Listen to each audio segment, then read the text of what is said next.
안녕하세요. 저는 서울시에 사는 평범한 가정주부입니다.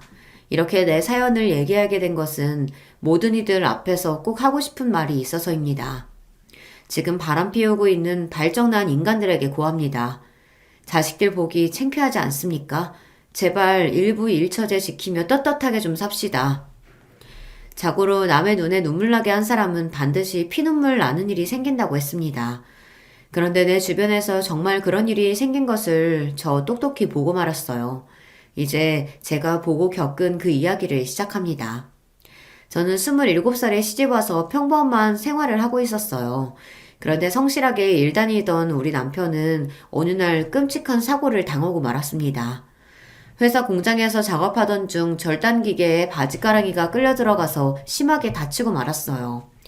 축구를 좋아해서 조기축구에 총무까지 하던 남자가 하루아침에 다리를 제대로 못 쓰게 되다니 일을 어쩌면 좋단 말입니까?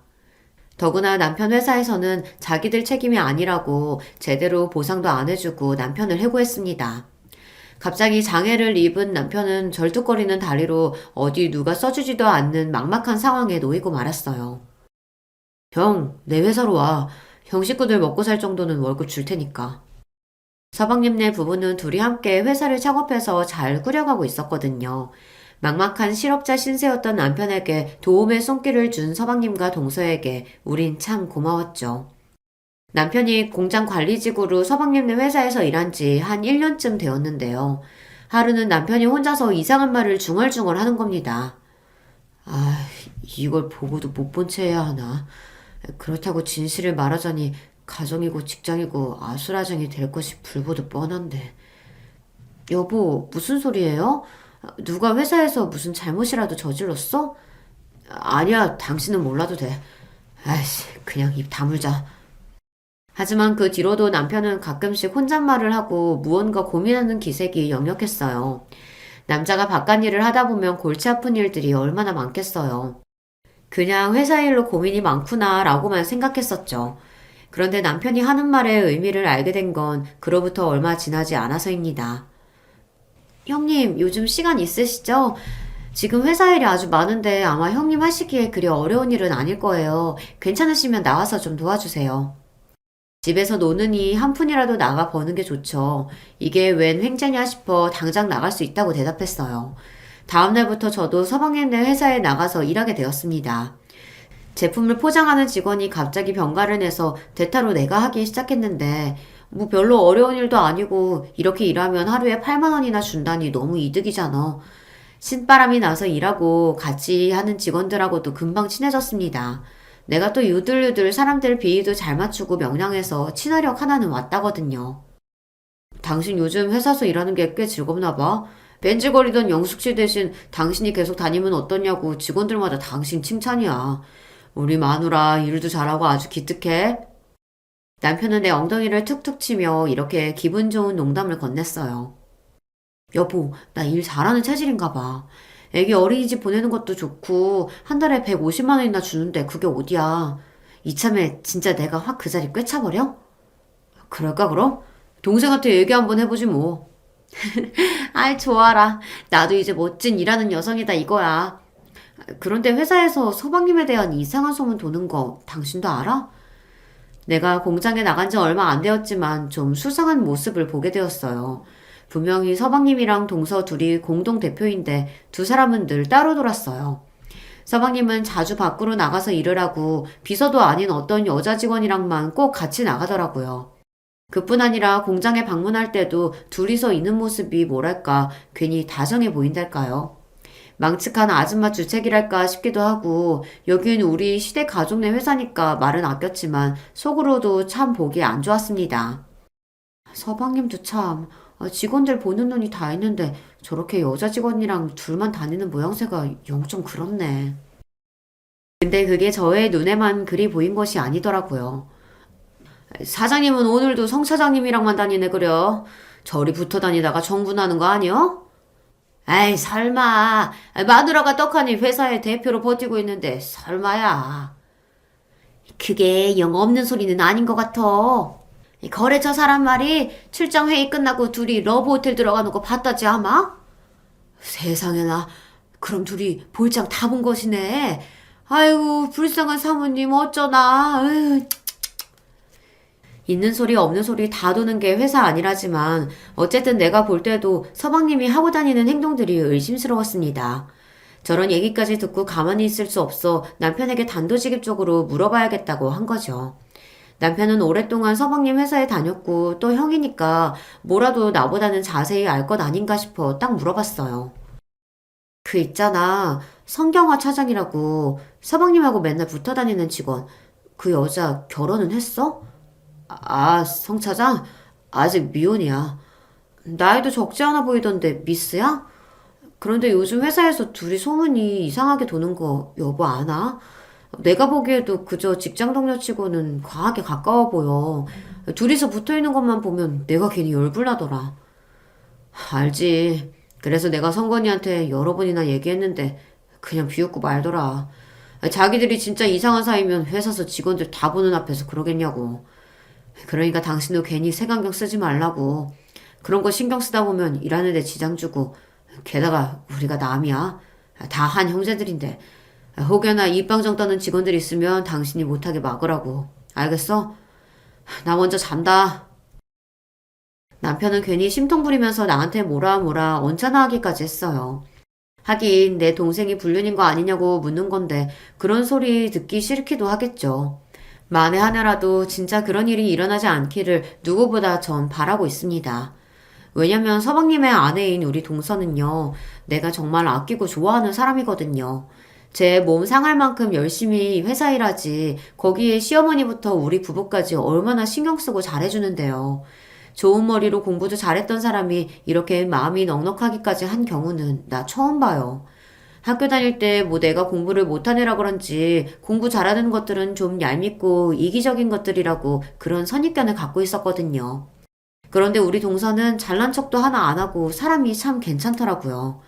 동서랑 서방님은 컴퓨터 관련 학과 동기로 만나서 사귀게 되었다는데 그때부터 조그맣게 벤처 사업을 하다가 결혼하면서부터 본격적으로 지금의 사업을 차렸습니다. 나야 컴퓨터나 사업 어쩌고 하는 어렵고 복잡한 사정을 잘 모르는 무지렁이지만 남편 얘기 들어보면 회사가 이만큼 커온 데는 동서의 공이 컸다고 들었어요. 오늘 안색이 안 좋네. 동서 피곤한 것 같은데 회사 일이 많지? 하긴 볼 때마다 서방님은 외근이랍시고 바깥으로만 다니고 회사 안 살림이며 대부분의 일은 동서가 책임지는 것 같더라고. 서방님한테 휴가 좀 며칠 내겠다고 한마디 해봐. 아니다. 그럴 게 아니라 나랑 같이 가자. 실은 내일부터 1박 2일로 우리 계모임 아줌마들이랑 놀러 가는데 거기 같이 가자. 응? 형님도 참 우리 남편 성미 알잖아요. 결혼해서 지금까지도 나한테 관심이 얼마나 많은지 몰라요. 내가 며칠만 해도 어디 가는 거냐, 누굴 만나는 거냐, 언제 들어오는 거냐. 꼬치꼬치 캐묻고 난리도 아니에요. 그런 남자한테 제가 어떻게 외박하겠다고 말이라도 꺼내겠어요. 아마 그이가 허락 안 해줄 거예요. 형님이라도 가셔서 네모까지 재미나게 노시다 오세요. 동서는 회사 일을 도맡느라 어디 놀러도 못 가고 맨날 회사에만 박혀서 눈코 뜰 새 없이 바빴거든요. 나보다 한 살 어린데 속은 나보다 훨씬 깊은 사람이에요. 난 아무리 해도 동서처럼은 책임감 강하고 진득하니 그런 사람이 못 돼서 신기해요. 시댁 일만 해도 그래요. 회사 대표라 엄청 바쁜데도 시어머니가 부르면 내 어머님하고 만사일 제쳐두고 시댁으로 가니까요. 내가 남편하고는 을 좋게 살지만 사실 시댁 생각하면 한숨이 솔직히 욕이 나올 때도 있답니다. 우리 시어머니는요, 너무 사람이 야박하고 며느리들을 종처럼 부리시는 경향이 있거든요. 맏며느리로 들어갔지만 저도 집안일이나 요리 친정에서 많이 안 해봐서 어리숙하고 서투르죠. 그런데 그런 덤벙대는 내 모습을 가만히 보거나 좋게 타이르시는 법이 없어요. 시키신 일 못하면 바로 불효령이 떨어집니다. 얘가 원, 넌 뭐 제대로 하는 게 하나도 없냐? 이게 무채 썰었다고 가져온 거야? 일정하고 가느다랗게 착착 썰어야지. 들쭉날쭉 아주 이딴 걸 어디다 쓰냐? 한다고 했는데 이렇게 됐네요. 그리고 무가요. 너무 딱딱해서 칼이 잘 안 들어가요. 어머니 저 여기 손 좀 보세요. 칼등을 하도 찍어 눌러서 이렇게 자국 남았잖아요. 못하긴 했어도 열심히 했는데 좀 봐주세요. 근데 이 나물은 어떻게 다듬어요? 이렇게 껍질만 아니면 너는 나이를 똥구멍으로 먹었냐? 시키는 거나 제대로 할 것이지 뭐 그렇게 궁금하게 많은지 주저대고 말이 많아. 아 됐다. 요놈은 이따 둘째 오면 개시켜야지. 니한테 내가 뭘 바라겠노. 아유 큰 며느리라는 것이. 에휴. 우리 집은 교회를 다녀서 제사상이라는 걸 차려보지 못했어요. 그래서 제사 음식 할 때마다 제가 서툴고 잘 못해내니까 어머님은 절 한심하게 보셨습니다. 동서는 어쩌면 그리 야물딱진지 어머님이 한마디만 던져도 알아서 척하고 해내니까 당연히 시댁의 많은 일을 동서가 해내는 거죠. 나도 잘하고 싶어도 능력이 안 되니까 시모는 그냥 잔심부름 같은 거나 시키십니다. 내가 명색이 형님인데 그런 동서 보기 미안해서 어깨를 주무르며 내 마음을 표현했어요. 동서 힘들지? 미안해. 내가 좀 솜씨가 좋았으면 동서 손이 좀 덜 갔을 텐데. 그런 말씀 마세요, 형님. 매사 떽떽거리는 남편의 무시무시한 마귀 할멈 같은 시어머니까지. 그나마 형님이라도 계셔서 이 집에서 제가 숨쉬고 사는걸요. 지금까지처럼 그렇게 잘 대해주시면 전 그걸로도 고마워요. 우리 동서 마음이 참 예쁘죠. 그뿐 아니라 좀 퉁퉁하고 사내같이 생긴 나랑 달리 우리 동서는 몸매도 가느다랗고 얼굴도 예뻐요. 이렇게 예쁘고 맘씨도 고운 여자가 왜 우리 서방님이랑 결혼했나 진짜 모르겠다니까요. 그렇게 좋은 아내를 두고 짐승 같은 짓을 해서 상처를 주다니. 지금 생각해도 난 그 일을 벌인 서방님을 용서할 수가 없습니다. 성차장과 그런 사이가 아니라고 아무리 부인했지만 손바닥으로 하늘을 가릴 수야 있겠습니까? 요리조리 술을 써가며 성차장과 바람 피운 일이 사실로 드러나 버렸으니까요. 동선의 부부의 집 안방에서까지 연놈들이 그 짓거리를 했음이 발각되고 나서 그렇게 강하고 흔들림 없던 사람이 한순간에 무너져 버렸습니다. 짐승 같은 놈, 어떻게 그렇게 할 수가 있어? 어디 술집 여자랑 하룻밤도 아니고 내 회사에서 내 부하 직원과 그 짓을 하고 다녔다는 게 그게 어디 사람이 할 짓이야? 회사 사람들은 당신들 관계 이미 눈치채고 있었다며 날 얼마나 반푼으로 여겼을까? 여자 간부라고 성 차장을 더 챙겨주고 믿었는데 차장 승격도 내가 밀어서 시킨 건데 내가 상간녀한테 그렇게 잘해주고 있었던 거네. 멍청한 년처럼.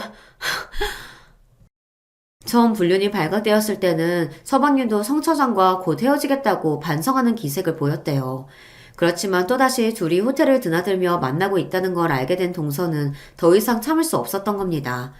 남편 말이면 껌뻑 죽고 목매던 동서는 한번 마음이 돌아서니 찬바람 쌩쌩 불고 단번에 갈라서겠다고 하더라고요. 그런데 서방님이 어떻게 나온지 아세요? 참 사람 그렇게 안 봤는데 아주 저질의 쪼잔한 놈이었습니다. 나 같으면 내 잘못으로 이혼하는 마누라 재산이라도 반으로 뚝 떼어주고 그럴 것인데 이제 와서 자기가 불륜한 증거라도 있냐며 오리발을 내밀더래요. 이혼하고 싶으면 해. 누가 말리냐? 그런데 이 회사는 내 거야. 재산 분할이니 그런 소리 할 거면 이제 법정 가서 싸우는 거지 뭐. 성 차장하고의 관계에 뭐 증거가 있는 것도 아니고 난 너를 남편 의심하고 히스테리 부리는 의부증으로 몰고 갈 거니까 각오하고 이혼 소송하던가. 심지어 아쉬우면 지금처럼 회사 다니라고 그러면 동서를 직원처럼 높은 연봉 주고 계속 써주겠다며 말 같지도 않은 소리를 하더라는 겁니다. 아무리 남편 동생이라지만 하는 짓이 정말 개진상이었어요. 동서는 아무것도 모른 채 상간녀랑 함께한 세월도 억울해 미치겠는데 그 회사를 무슨 수로 더 다니겠나요? 회사는 사모님 보고 알아서 하라고 그저 한 푼도 받지 않고 이혼하겠다고 했습니다. 아무리 그래도 동서 이건 아니야. 재산이 없는 사람들도 아니고 이렇게 빈손으로 동서가 이혼해주면 그 쌍놈년들만 좋은 짓 시키는 거잖아. 안 그래? 차라리 소송하자. 직원들이 바람피고 다닌 증언해주지 않겠어? 직원들이 어떻게 제 편에서 증언하겠어요. 그런 놈이어도 지금은 사장인데. 저요. 이미 자신이 몇 번이나 죽어서 없어진 기분이에요. 돈 좀 챙기자고 그 새끼랑 더 진흙탕 싸움하기도 지치고요. 이 거지 같은 집구석에서 형님과 시아주버님이 잘해주고 제가 의지할 수 있는 분들이었는데 이렇게 헤어져서 아쉽네요. 언젠가 좋은 날 되면 그때 만나요. 핏기 없는 파리한 얼굴에 잔뜩 마른 입술을 침으로 축이고는 우리에게 마지막 인사를 전하고 나갔습니다. 그것이 동서의 마지막 모습이었고 그렇게 홀연히 사라졌습니다. 벌써 그 일로부터 10년이나 세월이 흘렀네요. 그 당시 어린아이였던 우리 딸은 어느덧 중학생이 되었고요. 그때 일 겪자마자 난 서방님네 회사에 출근을 바로 끊었습니다. 서방님 꼴도 보고 싶지 않았지만 시댁 식구니까 온전히 연을 끊을 수 있겠어요. 원래도 시모가 마음에 안 들었는데 서방님 이혼하는 과정에서 그 노인네가 얼마나 못됐는지 제대로 알게 되었어요. 그년이 어디 내 새끼를 불륜나무로 몰고 가? 걔 내가 잘못돼서 의부증 같은 거 있는 미친년 아니야? 엄마 말도 마세요. 쓸데없이 남편 의심하는 통에 내가 아주 노이로제 걸릴 지경이었다니까. 그래도 빈손으로 제 몸만 떠났으니 뭐 잘됐죠. 당연하지 그럼. 제가 뭐라고 네 회사에 껄떡거리냐? 재산 분할 어쩌고 그런 거 말도 안 되는 소리지. 그것이 다시 나타나서 한 푼이라도 내줍쇼 하면 이 엄마한테 바로 말해라. 내가 당장 가서 그냥 머리끄댕이라도 잡아버릴 테니까. 어머님 그리고 서방님 참 너무들 하시네요. 온갖 집안일 종처럼 부리셨던 둘째 며느리 한순간에는 미친년으로 만드시다뇨. 그 회사도 사실 동서가 얼마나 애써서 키운 건데요. 회사 사람들도 다 눈이 있고 귀가 있어요. 서방님 몰래 피우는 바람은 끝까지 아무도 모를 거라고 생각하셨나요? 사람 그러는 거 아닙니다. 적어도 불쌍한 동서한테 미안한 마음 갖고 있어야죠. 전 욱해서 이렇게 시모와 서방님 앞에서 솔직한 말을 쏟아냈죠. 그랬더니 눈에 쌍심지를 켜고 폭언까지 하는 시모, 그리고 그 옆에서 날 비웃으며 보고 있는 서방님. 그 사람들 꼴을 보고 나니 시댁에 대한 오만 정이 다 떨어졌습니다. 어쨌거나 자기 가족이니 나처럼 대놓고 욕은 못했지만 아마 남편도 나랑 같은 심정이었나 봐요. 내가 회사 그만둔 지 얼마 안 되어서 남편 역시 서방님과 크게 다투고는 회사를 그만두었습니다. 그래서 우리 부부는 생계수단을 찾아 헤매던 끝에 푸드트럭을 차렸죠. 낮에는 학교 앞에서 떡볶이랑 순대, 어묵 등 분식을 팔았고요. 밤에는 회사 근처에서 순대볶음이랑 역전우동 같은 것을 팔았습니다. 뭐 어디 내세울 직업은 못 되겠지만 우리 세 식구 먹고 살 만큼은 벌어서 그렇게 해왔습니다. 저는 남편을 사장님이라고 남편은 절 회장님이라고 부르면서 소박하지만 우리끼리 나름 재미있게 살고 있었어요. 그때 여보도 서방님네 회사 나와서 얼마나 다행이야. 덕분에 우리 사장님, 회장님 되고 말이지. 에이, 좀 덜 벌고 고생스럽더라도 그 부하가 치미는 꼴 안 봐도 되니까 차라리 좋아. 당신 서방님네 회사 잘 때려쳤어. 그 자식 사장감이 못돼. 내가 왜 모르겠어. 그때 제스씨가 오히려 사업 감각도 있고 참 열심히 했는데. 그런 좋은 여자를 상처 주고 내보냈으니 회사가 쪼그라든 것도 당연해. 능력도 없는 놈이 새로운 사업 일으켜보겠다고 자꾸 돈 빌려달라고 전화했었더라고. 뭐? 벼룩에 간을 내어먹지. 우리처럼 길거리 장사하는 사람한테 서방님도 참. 나도 당신처럼 그랬었어. 야, 회사 대표라는 놈이 장돌뱅이처럼 음식 장사하는 형한테 돈을 다 빌리냐. 그런 돈은 먹고 줄 애도 없다. 딱 잘라 거절했어. 그런데 전화 끊고 얼마 안 돼서 엄마가 나한테 전화를 걸어서 욕을 하시더라고. 빌어먹을 동량이라도 해서 동생이 필요하다면 돈 해줘야 하는 거 아니냐고. 엄마나 동생이나 내 혈육이지만 징글맞다 참. 장사 준비하며 남편과 얘기하던 중에 내 핸드폰으로 모르는 전화가 걸려왔습니다. 간급식 오는 포장 주문 손님인가 하고 전화를 받았죠. 네, 순이네 푸드트럭입니다. 무엇을 도와드릴까요? 저 혹시 김영수님 되시나요? 매우 침착하고 정갈한 목소리. 하지만 어딘지 낯이 익은 목소리였어요. 저예요. 10년 전 헤어졌던 옛 동서라고 말하면 기억이 나실런지요, 형님. 뜻밖의 반가운 연락이 바로 동서에게서 온 것이었습니다. 그런데 서로 간의 안부 인사 뒤에 동서는 곧바로 저에게 부탁 한 가지를 했습니다. 제가 형편이 급해서 그러는데 돈 100만 원만 좀 빌려주세요. 가능하실까요? 10년 만에 나타나서 바로 돈 빌려달라는 것은 그만큼 동서의 사정이 딱하고 안 좋다는 뜻이겠죠. 조금 당황스럽기는 했지만 저 역시 남편의 실직으로 어려운 시절을 겪어봤기에 동서의 마음을 이해할 수 있었습니다. 100만 원? 그쯤이야 뭐 가능하지. 우리 트럭 하루벌이가 30만 원이야. 남편이랑 나랑 3일 일하면 버는 돈인데 그 정도쯤 내가 동서한테 못 주겠어? 이렇게 떵떵거리면서 선뜻 동서에게 100만 원을 빌려주겠다고 했습니다. 사실 재료비랑 차량비 등 빼고 우리 손에 남는 하루 매상이 10만 원 남짓이지만요. 내가 저렇게 얘기해야 동서가 마음 편히 내 돈을 받을 것 같아서요. 우리가 모은 돈은 많지 않지만 그 이상을 요구했다고 하더라도 아마 저는 동서에게 내어주었을 겁니다.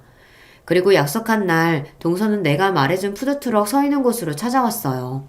마른 몸매에 헐렁한 검정 폴라티에 검정 바지를 입고 선글라스를 끼고 나타난 여자.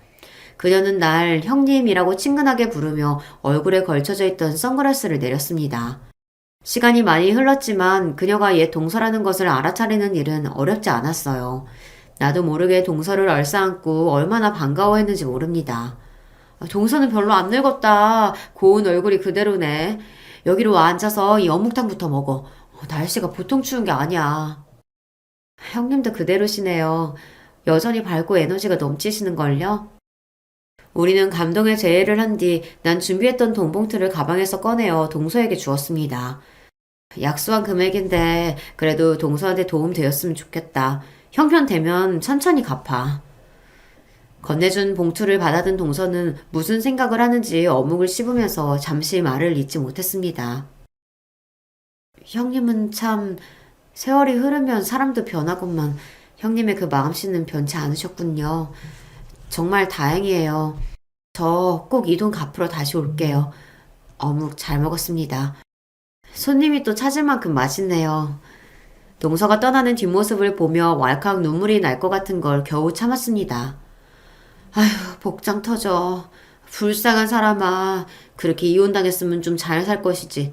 좋은 남자 만나서 여보란 듯이 서방님하고 살 때보다 더 폼나게 살 것이지. 왜 돈 100만 원도 없어서 끌어다니는 그런 인생을 사는 거야. 속절없이 맺힌 눈물을 닦으며 돌아서서 장사 준비를 마저 하려는데 어디서 벼락 같은 소리가 들렸습니다. 전현 저거 내 둘째 며느리였던 물건 아니야? 어쩌면 이런 타이밍에 딱 시모가 나타나는 걸까요? 시모는 다짜고짜 돌진하듯 내 앞에 와서 있는 대로 화를 냈어요. 우리 둘째가 형이 돈 안 빌려준다고 해서 어미로서 내가 너희한테 부탁 좀 해볼까 하고 직접 왔다. 그런데 지금 내가 기막힌 꼬라지를 보고 말았네? 언제부터 전현하고 너희 둘이 붙어먹은 게냐? 무슨 짓을 벌이려고? 어머님 말씀도 참 제발 언성 좀 낮추세요. 여기 길거리에서 동네방네 떠드시면 단골 손님들까지 우리 집 막장 사연 다 알아채겠어요. 오늘 처음 동서 만난 거예요. 10년 만에 말이에요. 너 아주 나를 물로 보나 본데 내가 지금 다 봤어. 네가 걔한테 돈 봉투 줬잖아. 그런데 오늘 처음 본다니 그게 말이 되냐? 우리 둘째한테는 매정하게 돈 한 푼 없다더니 기가 막혀서 네 깎게 뭔데? 그년한테 네가 왜 돈을 내줘? 기가 막힌 건 다름 아닌 나였습니다. 내 돈 내가 빌려주고 싶은 사람한테 주는 게 무슨 시모가 관여할 일이라고 혼내시는 걸까요? 내가 무슨 잘못인가 싶어 억울했지만 그저 시모의 구박을 듣고만 있었습니다. 빵빵빵. 그때 자동차 경적 소리가 가까이서 울렸습니다. 소리 나는 곳으로 눈을 돌려보니 삐까뻔쩍 광이 나는 외제차 여러 대가 우르르 푸드트럭 앞으로 도열을 하고 있었어요. 그리고 그 차에서 검은색 정장을 입은 건장한 남자들 여러 명이 내려 우리 주위를 에워쌌습니다. 도대체 어찌된 영문인지 몰라 당황하고 있던 그때 내가 알아볼 수 있는 사람 한 명이 차에서 내려서 걸어왔어요. 바로 아까 나와 만났던 그 동서가 다시 나타난 거예요. 그만큼 나에 잡수셨으면 자중할 때도 됐는데 성질나는 대로 내뱉는 그 입만은 참 변치 않으셨습니다. 괜히 죄 없는 형님답지 말고 아까 하던 말씀 나한테 계속 해보세요. 어디. 뭐 내가 당신 아들을 망쳤다고? 시모는 위풍당당하게 자기를 똑바로 보며 말하는 동서가 못 봐주겠던 모양입니다. 한 따까리라도 할 듯 시모가 둘째 며느리에게 달려드는 순간 네 뭐야? 왜 나를 잡아당기는 거야? 우리를 에워싸고 있던 남자 중 한 명이 시모의 앞을 막고 다른 한 명은 시모의 어깨와 팔을 잡아버렸습니다. 아, 내 경호원들이에요. 그냥 늙은이 한 명일 뿐이야. 뭐 그렇게 과격하게 제지해요. 이해하세요. 워낙 내가 몸 상하면 안 되는 위치에 있다 보니 경호원들이 강하게 날 보호하는 것 뿐이니. 니깎게 뭔데? 니가 무슨 영부에 있는 아도 되냐? 동서는 반딱거리는 검은색 바탕에 금색 글씨가 적힌 명함 하나를 던져주며 이어갔습니다. 떨어진 명함을 주워보니 영어가 잔뜩 쓰여져 있어 뭐라는지 몰라도 하나는 알아볼 수 있었어요. 동서가 무슨 회사 CEO, 즉 대표라는 겁니다. 지금 난 미국에서 회사 대표로 있어요. 이번에 카이스트랑 서울대 그리고 중소벤처기업부 강연 초청받아서 한국으로 온 겁니다. 물론 미국에서도 한국에서도 내 행보가 중요하니까 당신 같은 노파 하나가 턱그만큼 건드릴 수 없는 사람이 되었단 말이죠. 같이 듣고 있던 나조차 믿을 수 없는 이야기였습니다.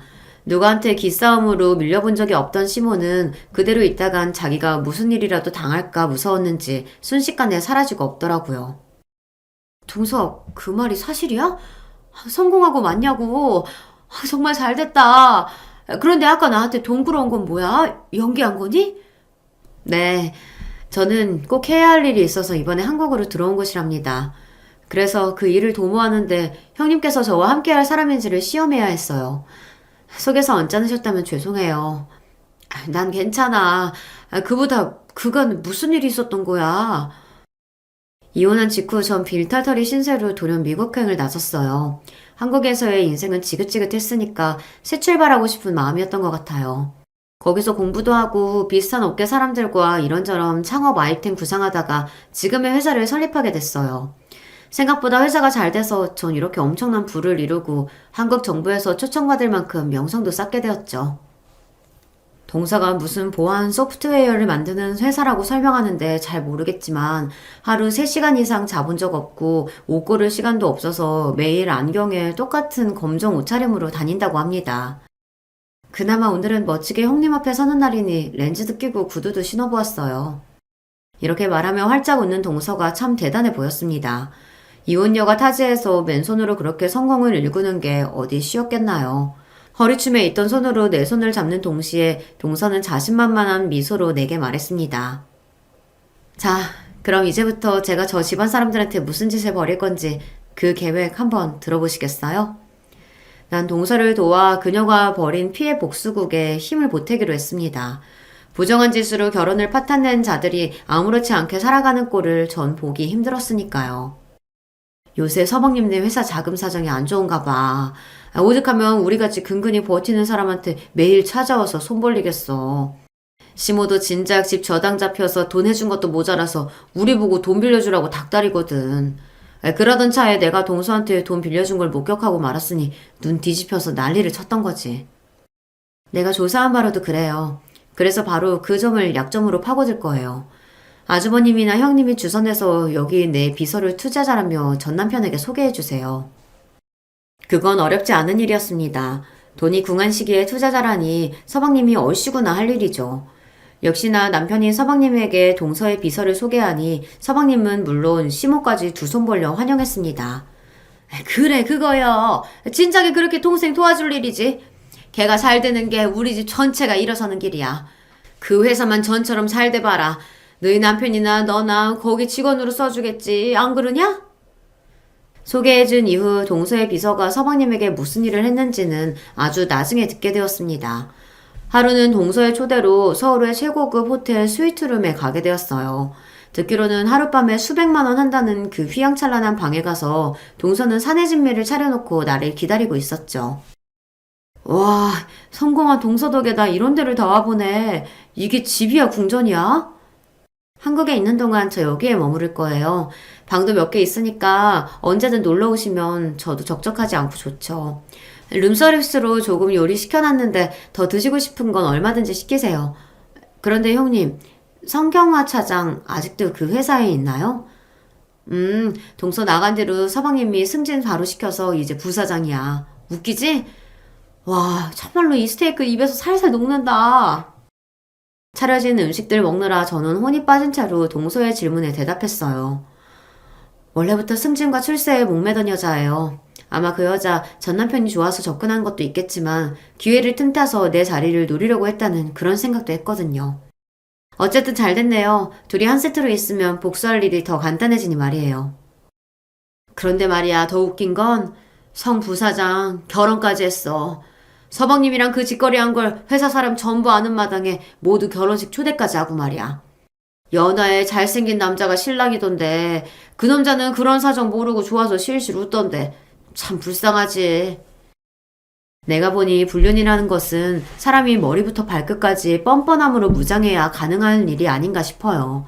그 상간녀는 멀쩡한 총각 잡아 결혼하고 그러고도 멀쩡한 서방님네 회사 다니면서 아직도 서방님과 그렇고 그런 사이로 지낸다는 얘기를 들었거든요. 그렇게 남의 가정 파탄내고 동서 가슴 찢어놨으면 그냥 둘이 결혼할 일이지. 왜 결혼은 또 다른 놈이랑 한대요. 여러분은 이런 연념들 이해가 가십니까?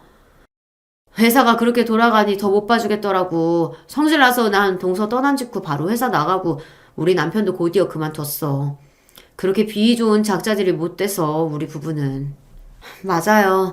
그런 점 때문에 내가 형님과 아주버님만은 마음 깊이 존경하고 좋아했어요. 말이 나와서 말인데요. 괜찮으시다면 아주버님이 우리 한국지사에서 근무하시면 어떨까요? 재택도 겸할 수 있고 연봉도 최고로 우대할 수 있도록 제가 얘기해 놓을게요. 다리가 불편하신데 밖에서 일하시는 걸 보니 참 마음이 안 좋더라고요. 동서의 말에 전 화들짝 놀랐습니다. 동서는 우리가 트럭에서 장사하는 걸 언제 봤었어? 아, 저 귀국한 지 일주일 넘었어요. 그동안 여기저기 알아볼 것도 있고, 친정 부모님도 뵙고, 형님네가 궁금해서 한번 가서 몰래 지켜봤었죠. 경호원 시켜서 만드시는 음식도 포장해와서 다 맛봤답니다. 형님 저랑 있을 때는 요리 솜씨 그저 그랬는데, 언제 이렇게 실력이 늘어나신 거예요? 너무 맛있어서 놀랐잖아요. 똑똑한 사람답게 주도면밀하구나 싶어 속으로 감탄했습니다. 그리고 내 남편에게 좋은 직장을 잡아주겠다니 눈물나게 고마웠어요. 동서가 우리 수연 아빠 일자리 해준다면 우리야 너무 고맙지. 비 오면 비 맞고 추우면 손 떨어가며 몸 불편한 사람을 옆에서 보기 참 안쓰러웠거든. 아니에요. 제가 앞으로 형님한테 갚을 일에 비하면 이건 아주 작은 시작일 뿐이에요. 게다가 같이 회사에서 일할 때 아주버님이 얼마나 성실하고 좋으신 분인지 겪어봐서 전 알잖아요. 우리 회사에서 그 능력 써주신다면 제가 감사드릴 일이죠. 말도 얼마나 겸손하고 예쁘게 하는지 그렇게 큰 사업가가 되었으면 사람이 거만 떨만도 한데 마음이 고운 건 예전 모습 그대로였습니다. 그런데요, 그렇게 착한 동서에게 놀랄 만큼 무섭고 냉정한 구석이 있다는 것을 알게 되었어요. 푸드트럭 장사는 접고 남편은 동선의 회사에 출근하기 시작했습니다.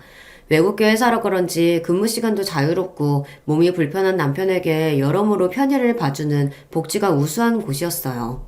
그래서 남편은 너무 만족하며 다녔어요.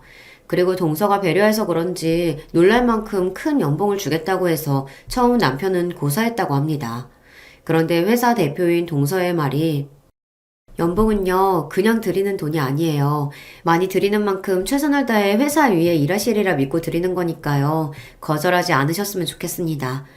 형님은 아무 조건도 없이 저한테 소중한 돈을 선뜻 내어주셨어요. 더없이 좋은 분이니까 아주버님은 아내를 아껴주시고 끝까지 잘해주세요. 그거면 돼요. 나도 그렇게 생각해. 내 마누라 덕에 참 호강하고 사는 놈이라고 말이야. 그런데 재수씨 회사에서 보니까 카리스마 넘치고 아주 매정하더라. 저번에 어느 직원이 공금을 개인적으로 착복한 걸 알고는 당장 해고하는 것은 물론 고소까지 했더라고. 몇백만 원 정도로 횡령한 것 치곤 소액이라고 봐주자고들 하는데 어떤 불법이나 배신도 자기는 대표로서 용서 못한다고 화를 냈어. 와, 사람 다시 봤다고. 난 동서 이해해. 그런 똑부러지는 점 없이 어떻게 그 무서운 미국 땅 가서 성공했겠어.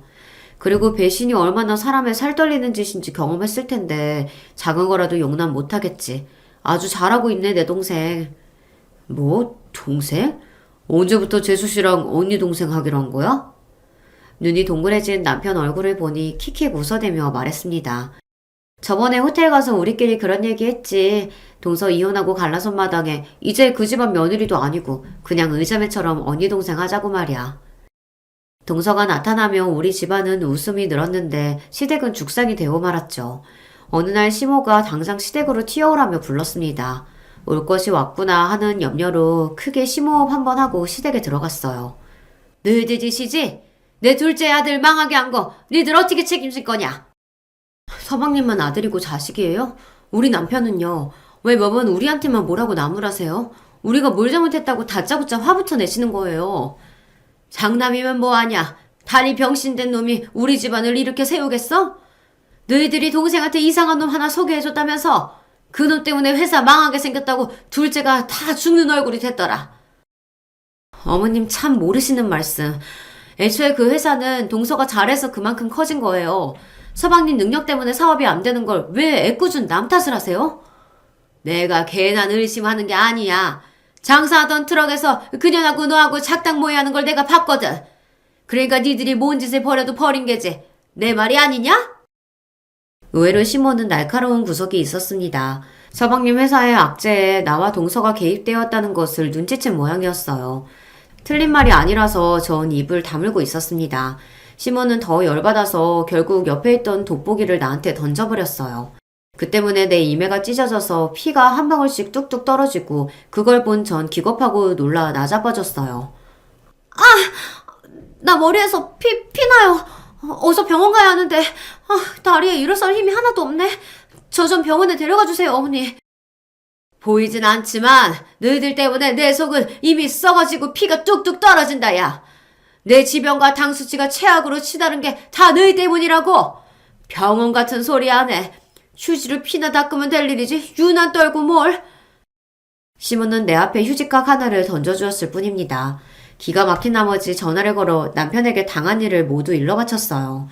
내 전화를 받고 불이 나게 달려온 남편의 부축을 받으며 시댁을 나서는데 시몬은 우리에게 비아냥거리기까지 했습니다. 그거 조금 다친 것 같고 제 서방 불러낸다 또. 하여튼 가지가지 해요. 해도 너무하시네요. 다리 병신된 첫째 아들 필요 없다고 이 사람한테까지 그렇게 모질게 하십니까? 네, 우리 이제 여기 안 와요. 멀쩡한 둘째 아들만 아들로 두시고요. 전 이제 없는 셈 치십시오. 시댁 문을 쾅 닫고 나오는 남편의 눈에는 뜨거운 눈물이 흘렀습니다. 착한 남편이 오죽하면 자기 엄마한테 연 끊겠다는 말까지 해야 했겠어요. 가여운 내 남편의 얼굴을 쓰다듬으며 말했습니다. 분명히 어머님 이번 일 후회하실 거야. 서방님 사업이 망하는 건 이제 시간 문제니까. 내 말은 그대로 현실이 되고 말았습니다. 어느 날 동서는 우리 부부를 불러 서방님에게 벌어진 일을 설명해 주었어요. 전 남편은 이제 인생 끝났어요. 내 비서를 가짜 투자회사 대표라고 속이고 30억을 빌려주었거든요. 친해서 금방 안 갚아도 된다는 감언이설로 경계를 풀게 하고선 대출한 바로 다음날부터 연복리 20% 높은 이자를 요구했죠. 이미 신용이 땅바닥까지 꺼진 처지라 다른 돈 구할 데도 없을 거예요. 저당 잡힌 공장이랑 본사 건물, 집까지 모두 가압류 걸고 결국은 모두 내놓아야 할 겁니다. 이게 과연 가능한 일이란 말입니까? 하루아침에 이렇게 회사 망하는 게 정말 무섭대요. 투자와 사기는 종이 한 장 차이거든요. 애초에 그 인간 그렇게 주도면밀하지 못한 걸 잘 알고 있었으니 이 계획이 성공하리라 믿어 의심치 않았어요. 사실 저도 복수하기 전에 마음의 갈등이 있긴 했는데 전 남편이 한 번 날 찾아왔거든요. 서방님은 동서가 귀국한 것을 알고 찾아와서 동서의 속을 헤집어 놓았다고 했습니다. 네가 아무리 성공해서 재벌녀가 됐다고 한들 내 마음이 바뀔 줄 알아? 같이 살아본 나는 알지. 네가 향기 없는 꽃이라는 걸. 여자가 야들야들하게 감기는 맛이 있어야지. 그렇게 뻣뻣하니 어떤 남자라도 질려한다고. 혹여나 나한테 미련 남아서 한국 들어온 걸까봐 경고하러 온 거야. 나랑 내 여자한테 복수든 뭐니 무슨 짓이든 벌이기만 해봐. 아주 그 주댕이를 찢어버릴 테니까. 그래도 우리가 한때는 사랑해서 결혼까지 한 사이였는데 오랜만에 재회한 나한테 그런 말까지 하다니 너무 잔인해요. 그 사람요, 내 마음에 2번이나 대못을 받고 말았어요. 그래서 형님, 전 이쯤에서 못 끝내요. 서방님네 회사 쫄딱 망하게 한 날이니 축배라도 들 줄 알았지만 동서는 의외로 슬픔을 감추지 못했습니다. 복수라는 것이 해도 후회 안 해도 후회인지 허망함만 남긴 것인지 아니면 동서 마음 한구석에 서방님에 대한 미련이 남았던 것인지 모르죠. 아주 잘했다, 복수 너무 멋있었다 칭찬하며 동서를 위로해 주었어요. 그리고 얼마 뒤 동서의 전화를 받았는데 몹시 흥분되고 기뻐 보였어요. 형님, 소식 들으셨어요? 아니, 무슨? 전 남편이 알거지가 되니까 성 차장 상간녀가 바로 매정하게 돌아섰다네요. 비서가 목격한 바로 전 남편은 그 충격을 이기지 못하고 아주 페인처럼 살고 있대요. 지랄, 천년의 사랑처럼 서로 없으면 죽을 것처럼 굴더니 결국 돈 떨어진 상간남은 쓰레기 취급하는 거네. 그런데 동서, 성 차장도 벌 받아야 하는 년인데 걘 아무 피해도 없이 잘 사는 거 별로다. 내가 그 여자 남편이랑 시댁에 불륜했던 일 폭로라도 할까? 걱정 마세요. 그 상간녀에 대한 작업은 이미 잘 진행되고 있으니까요. 그저 과거에 대한 폭로만으로는 제 분이 풀리지 않거든요. 형님은 제가 부탁드릴 때 나서주시고 지금은 그저 응원해주세요. 전 너무너무 궁금했습니다. 나같이 평범한 여자는 상상하지 못할 방법으로 동서는 서방님에게 복수를 성공했잖아요. 상간녀한테 머리끄댕이 잡고 창피 주거나 그 남편한테 폭로해서 이혼하게 만드는 게 최선일 줄 알았는데 그 이상의 복수란 과연 무엇일까? 내가 좋아하는 드라마 펜트하우스보다 더 기대되는 거 있죠? 그래도 궁금함을 꾹 참고 기다린 결과 동서는 나한테 문자 한 통을 보냈습니다. 내일 1시에 현대백화점 앞으로 와보세요. 그 장소에 가보니 성 차장은 어떤 여자의 뺨을 때리고 분노를 쏟아내고 있었습니다.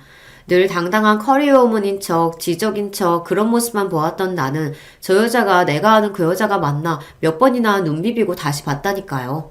그런데 정말 서방님과 바람 피운 상간녀가 맞았어요. 이 아줌마가 지금 나 때렸어? 그 여자애도 보통 내게가 아닌지 성 차장에게 달려들어서 발로 차고 머리카락을 잡아뜯고 두 여자는 개처럼 뒤엉켜 싸우고 있었죠. 나처럼 그 싸움을 구경하는 사람들의 한 무리가 있었는데 그 사이에 있던 동서가 어느샌가 내 옆으로 와서 이 상황을 설명해 주더라고요. 형님도 와서 보고 계셨네요. 이게 어떻게 된 상황인지 궁금하지 않아요? 그러게, 이게 무슨 일이야? 저기 같이 싸우고 있는 여자애는 성 차장 남편의 상간녀랍니다. 우리 쪽에서 꽃이라고 붙였던 술집 여자예요. 생각보다 쉽게 그 남편은 넘어왔고 자기 아내한테 이혼하자고 했다더군요. 자기 남편이 어린 여자애랑 바람핀 걸 알고 해코지하러 여길 찾아왔는데 그 구경을 놓칠 수 없어서 미리 형님한테 연락드렸어요. 어때요? 정말 재밌죠? 박수까지 짝짝 치며 세상에 이렇게 통쾌할 수가 감탄하며 그 재미난 구경을 계속했습니다. 이런 피덩이가 뭐가 좋다고 넌 먹기까지 했냐 넌? 상간녀 직접 보니 얼굴도 못생기고 몸매도 별로구만. 상간녀에게서 떨어진 성 차장의 비난의 화살은 자기 남편을 향하고 있었습니다. 넌 눈이 삐었냐? 너보다 10살은 어리고 훨씬 이쁘고 탱탱한 몸매 가졌잖아. 넌 쭈그렁 망탱이 같지만 회사 부사장의 연봉이라도 높아서 내가 결혼해준 거야. 이제 너 회사도 망하고 어디 불러주는 데도 없는데 왜 계속 널 데리고 살겠냐? 안 그래? 너 바람핀 게 얼마나 무서운지 줄 알아? 너희 발정난 연놈들 모조리 콩밥 먹여줄 거야. 그렇게 만들 거야 내가.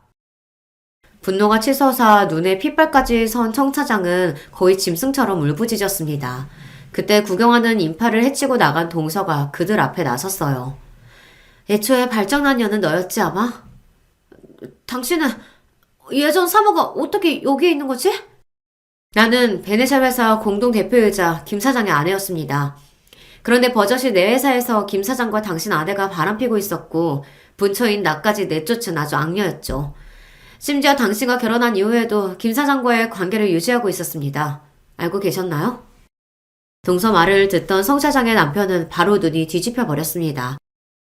이 개같은 년, 이 늙은 년이 나를 속이고 결혼까지 해? 김 사장이면 나랑 같이 골프도 치고 밥도 먹던 그 배 나온 늙은이랑 계속 그래왔다고? 더러운 년, 내 손에 죽어봐라! 상황은 급반전해서 이제 성 차장 남편의 일방적인 폭행으로 변모하고 말았어요. 얼마 지나지 않아 누군가의 신고로 들이닥친 경찰들의 진압으로 그 세 사람은 끌려갔습니다. 물론 피떡이 된 성 차장은 구급차에 실려야 할 만큼 처참한 몰골이 되었고요. 잠시만요, 구급대원님. 제가 이 여자랑 친구인데 잠깐 할 말이 있어서요. 실신 직전의 상태로 꼼짝 못하고 누워있던 성 차장의 귓가에 대고 동서는 어떤 말을 속삭이고 왔습니다. 성 차장 전현 제대로 상관녀다운 최후를 맞이했네. 아주 잘됐다. 그런데 방금 동서 전현한테 무슨 말하고 온 거야? 아, 그거요? 10년 만에 성공한 상간녀에 대한 복수, 그 마지막을 장식한 동서의 말은 말이죠. 당해보니 어때? 넌 남의 남편 가져도 되고 네 남편은 남이 가지면 안 될 줄 알았어? 이제부터 너의 영혼은 하루하루 파괴될 거야. 하루는 네 남편에 대한 배신감으로, 하루는 그 상간녀에 대한 열등감으로, 또 하루는 너 자신이 잘못한 건지 자책이나 하며 너는 스스로 매일 죽어갈 거야. 난 그걸 보증해. 앞으로 그 누구도 너처럼 썩어빠진 사람을 사랑해줄 리 없을 테고 그 고독 마음껏 즐기라고. 오랜 시간이 걸렸지만 서방님과 상간녀 두 사람은 결국 비참한 최후를 맞게 된 것이죠. 그 대단한 복수극을 마치고 동서는 미국으로 돌아가 자기 회사 운영하는 데 전념하며 평탄한 인생을 보내고 있습니다. 지금까지도 우린 연락하며 여전히 돈독한 사이를 유지하고 있고요. 이제 모든 게 다 끝났잖아. 그간의 일 있고 동서도 좋은 남자 만나서 새 출발해야지. 전 아직 남자를 못 믿겠어요. 지금은 사업이 좋고 돈 버는 게 제일 재밌으니 이대로 삶에 만족해요. 참, 우리 조카 내년에 고등학교 입학한다죠? 제가 선물 보냈으니 곧 도착할 거예요. 힘있고 돈 많은 미국 회사 대표가 평범한 우리 가족을 물심양면 도와주고 있으니 참 좋죠. 남편은 아직도 동선의 한국 지사에 잘 다니고 있고요. 시모랑 서방님하고는 남처럼 지내고 있습니다. 시모는 자신에게 철벽치는 큰아들 대신 저한테 가끔 전화하시곤 해요. 차마 저까지 냉정하게 끊지는 못해서 그냥 구분하는 하소연을 듣고만 있는데요. 잘 사는 우리에게 기대고 싶고 작은 아들은 자리도 못 잡고 매일 술만 퍼먹는다며 인생 한탄이나 합니다. 자기는 잘못 하나 없는데 박복하다면서 저보고는 복이 터졌다면서 부럽다고도 하고요. 매번 어떻게든 구실 만들어서 우리 애들이랑 남편 만나게 해달라고 하시는데요. 애들 아빠는 어머니 만나고 싶지 않대요. 저도 마찬가지고 우리 애도 못 보여드려요. 그러니 건강 챙기시면서 그저 그렇게 지내주세요. 저도 참 매정한 년이죠. 하지만 어쩌겠어요. 시모 자신이 남한테 해온 대로 돌려받은 것일 테니 말이죠. 지금까지 제 사연 들어주신 여러분 어떻게 들으셨나요? 저 할 줄 아는 거 별로 없는 평범한 아줌마라 글 쓰는 내내 무지무지 떨렸답니다. 구독자 여러분들이랑 나랑 같이 수다 떤다는 마음으로 저 신이 나서 써봤어요. 이제는 이야기 끝내고 여러분께 작별 인사를 드리고자 합니다. 여러분 안녕히 계세요. 여러분 반갑습니다. 저는 지방에서 남편과 함께 아이를 키우며 사는 30대 후반 여자입니다. 오늘은 저한테 얼마 전에 일어난 사건에 대해 제보하려고 해요. 개인적으로 고민이라 주변에 이미 털어놓았는데 제 의도와 달리 다들 배꼽을 잡고 웃더라고요. 이런 일이 일어났다니 꼭 어디든 알리라고 본인들이 더 난리였답니다. 그래서 저도 용기 내어 제보하게 되었으니 재미있게 들어주세요. 제 사연은 바로 우리 친정아빠와 시어머니와 관련된 사연이랍니다. 우선 우리 친정아빠에 대해 가볍게 설명하자면 저는 외동딸로 태어났어요. 천사 같은 엄마와 겉모습은 험악해도 저와 엄마한테는 털끝 하나 건들지 못하는 아빠 사이에서 자랐습니다. 제가 기억하는 엄마의 모습은 참 다정하고 선한 사람이었어요. 저에게 크게 소리내어 말한 적도 없었고 늘 상냥했습니다. 어릴 때는 그런 엄마가 너무 좋아서 장래희망 자체가 우리 엄마였을 정도였어요. 나중에 어른이 되면 엄마 같은 여자가 되고 싶었습니다. 학교 갔다 오면 엄마는 늘 집에서 웃으면서 저를 반겨주었어요. 엄마의 취미는 꽃꽂이였는데 같이 꽃을 꽂으며 도란도란 얘기도 많이 나누었습니다. 제가 유일한 자식이라 엄마의 사랑을 독차지해서 너무 좋았어요. 그렇게 집에서 엄마와 같이 있으면 아빠가 일이 끝나고 집으로 왔어요. 그러면 다 같이 셋이서 저녁 식사를 하며 하루를 마무리하고는 했습니다. 우리 아빠는 정육점을 운영하셨는데 그래서 어렸을 때부터 고기는 원할 때마다 먹을 수 있었어요. 아빠는 얼굴에 큰 상처 하나 있었고 등에도 문신이 크게 있었습니다. 저는 우리 아빠니까 그런 게 위협적인 요소가 된다는 것을 전혀 몰랐어요. 그런데 동네에서 흉흉한 소문이 돌아 아빠는 일부러 얼굴을 두건으로 살짝 가리고 다녔습니다. 문신은 아예 보이지 않게 하고 다녔어요. 저도 자라면서 워낙 들리는 말이 많으니까 우리 아빠에 관한 소문을 당연히 알고 있었는데 아빠가 예전에 유명한 지역 조폭이었다고 하더라고요. 아빠는 우리 동네 토박이었는데 학생 때부터 주먹으로 유명했다고 해요. 아빠의 덩치가 유달리 커서 조직에 성인이 되자마자 들어갔다고 했습니다. 이게 궁금해서 엄마에게 물어봤던 적도 있는데 엄마는 그저 웃으면서 현재가 중요한 거라고 하셨어요. 뭐가 됐든 저랑 엄마한테는 한없이 다정하고 친절했던 아빠여서 저는 그런 소문이 전혀 상관이 없었습니다. 이렇게 행복했던 우리 집에서 큰 불행이 찾아온 것은 바로 제가 중학교 1학년 때였어요. 저는 아직도 그날의 공기가 기억이 날 정도로 생생합니다. 학교 갔다 왔더니 엄마가 집에 안 계셨어요. 평소 같으면 잘 다녀왔냐고 웃으면서 맞아주었을 텐데 엄마가 집에 없어 의아했습니다. 잠시 후에 친할머니가 집에 오셨는데 표정이 너무나도 어두웠어요. 친할머니는 어리둥절한 저를 데리고 병원으로 갔습니다. 그리고 저는 거기서 누워있는 엄마를 보게 되었어요. 수진아, 엄마가 아파서 쓰러졌는데 알고 봤더니 많이 아프대. 우리 수진이 엄마가 병원에 있어도 씩씩하게 할머니랑 지낼 수 있지? 엄마가 아파서 미안해. 빨리 나와서 우리 딸이랑 같이 바다에 놀러 가자. 엄마는 집에 있다가 갑자기 쓰러져서 응급실에 가게 되었대요. 그런데 검사했더니 이미 암이 진행되고 있었다고 했습니다. 심지어 말기라서 손을 쓸 수도 없었다고 해요. 전조 증상이 있었는데 대수롭지 않게 넘겼던 게 문제라고 의사가 말했습니다. 엄마가 워낙 아파도 티를 전혀 내는 편이 아니었거든요. 남에게 피해주는 것을 너무 싫어하는 천사 같은 성격이었죠. 하지만 그런 성격 때문에 아픈 것을 늦게 발견하게 되어 슬펐습니다. 엄마는 친정 부모님이 아주 일찍 돌아가셔서 고아인 상태로 결혼했다고 해요. 엄마한테 첫눈에 반한 아빠가 졸졸 쫓아다녀 결혼에 성공했다고 합니다. 아빠가 워낙 사고를 치고 돌아다니고 조폭들이랑 어울려 다니다가 엄마를 만나 정신 차려서 친할머니는 엄마를 그렇게 좋아하셨어요. 엄마가 병원에 입원하고 저는 친할머니와 함께 살게 되었습니다. 아빠는 정육점과 병원을 왔다 갔다 하며 집에 잘 들어오지 못했어요. 우리가 그렇게 엄마를 열심히 간호했지만 너무 슬프게도 엄마는 1년의 투병 끝에 그만 하늘로 가게 되었습니다. 엄마의 장례식 때 아빠가 엉엉 우는 모습을 보았어요. 그게 제가 처음이자 마지막으로 본 아빠가 우는 모습이랍니다. 엄마를 보내고 아빠는 한동안 제가 봐도 너무 힘들어 보였어요. 매일 밤 엄마의 사진을 보며 잠도 쉽게 못 자더라고요. 저도 그때 마침 사춘기 때라 엄마가 너무 그리웠습니다. 자연스럽게 친할머니와 같이 살게 되었는데 그때 아빠에 관한 정보를 몇 개 듣게 되었어요. 알고 봤더니 아빠는 어렸을 때부터 골목대장이었다고 하더라고요. 엄마를 만나 아예 사람이 달라졌다고 할머니가 말씀하셨습니다. 할머니는 죽은 엄마를 많이 그리워하셨어요. 본인이 낳은 딸도 아닌데 길마다 엄마를 많이 챙기셨습니다. 그렇게 할머니는 제가 성인이 될 때까지 아주 건강하셨어요. 엄마의 빈자리를 가득 채워주셨습니다. 너무나도 갑작스러운 엄마의 병 때문에 저는 대학을 간호학과에 진학했어요. 간호사가 되어 아픈 사람들을 돌봐주고 싶었습니다. 실제로 대학생활 내내 할머니가 여기저기 몸이 아프셨어요. 그럴 때마다 병원도 제가 모시고 가고 집에서 간호했습니다. 할머니는 그런 저를 상당히 자랑스러워 하셨어요. 저도 할머니가 좋아하니 뿌듯했습니다. 그리고 제가 막 졸업할 때 할머니는 노환으로 별세하셨어요. 할머니가 돌아가시기 전에 저에게 했던 말이 있습니다. 예, 수진아. 너희 아빠 나쁜 쪽으로 빠지지 않게 잘 감시해라. 욱하는 성질 언젠 다시 나올지 몰라. 알겠지? 너는 목숨보다 아끼는 딸이라 괜찮지만 사람 일이라는 게 어떻게 될지 모르잖니.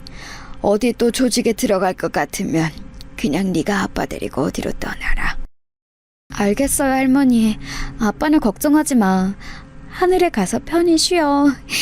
할머니가 그렇게 좋아하는 우리 엄마 만나서 행복하게 나 잘 사는 거 지켜봐요.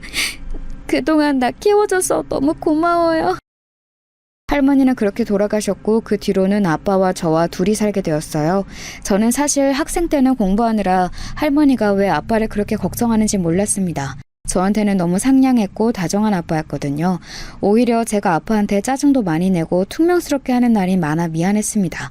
그런데 여러분, 제가 어느 날 할머니가 왜 아빠를 걱정했는지 조금은 알게 되는 사건이 하나 있었어요.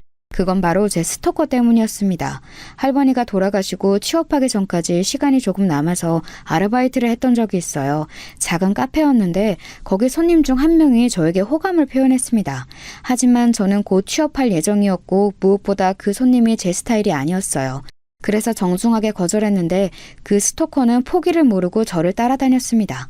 자꾸 제 앞에 불쑥 나타나서 어느 날부터는 길을 걷다 뒤를 돌아보는 경우도 많았어요.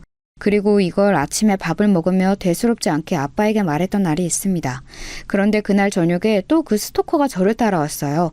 버스에서 내려서 우리 아파트로 오는데 저를 졸졸 쫓아오더라고요. 너무 화가 나서 그날은 아파트 앞에서 스토커에게 소리를 질렀습니다. 야, 그만 쫓아다녀? 내가 진짜 싫다고 얼마나 말했는데 언제까지 이럴 거야? 왜 싫다는 사람 자꾸 쫓아다니냐고. 한 번만 더 이러면 경찰에 신고할 거야. 알겠어? 세준씨, 저 진짜 나쁜 사람 아니에요. 제가 행복하게 해드릴 테니까 저랑 결혼해요. 네? 수지씨 제발요. 그럼 저랑 카페에서 얘기라도 하면 안 될까요? 네. 스토커는 제가 저리 가라고 소리를 질러도 소용이 없었어요. 오히려 같이 카페에 가서 대화하자고 난리였습니다.